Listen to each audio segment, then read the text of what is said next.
গরম হয়ে গেছে কই মাছটা ছেড়ে দিলাম। কালকে এক ধরনের করেছি, আজকে এক ধরনের করবো, চিলি করবো গরমের মধ্যে।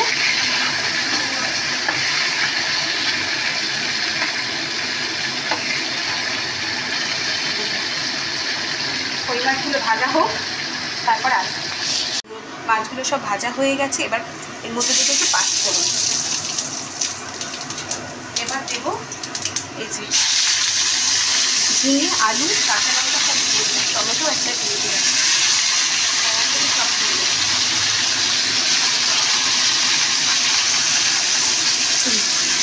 এবার দেবো নুন,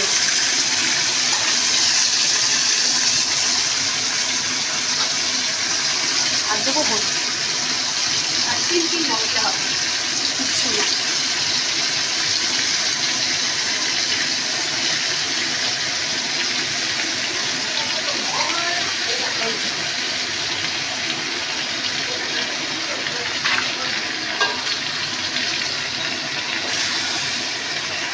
এবার এটা পুরো একদম ভাজা হবে, খুব সুন্দর হবে, ঝিঙে থেকে জল বেরো, তারপর আমি আবার ফিরে আসবো।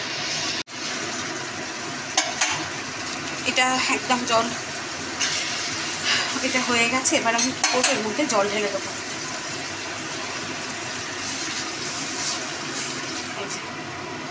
বেশি করেই জল দিয়ে দিলাম।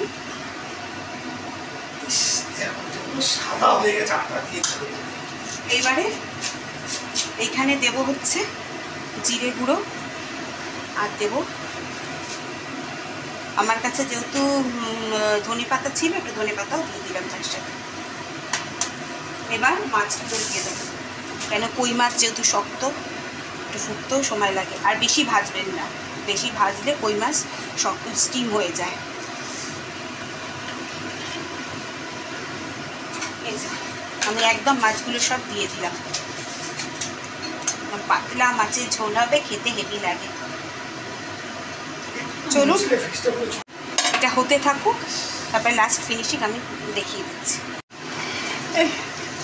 এই যে বন্ধুরা একদম কমপ্লিট হয়ে গেছে আমার পাতলা ঝিঙে আলু দিয়ে কই মাছ। কেমন হয়েছে অবশ্যই কমেন্ট করে জানাবেন। আজকের মতন আর গরমে বেশি কথা বলবো না, এখানেই বিদায় নিচ্ছি, টাটা।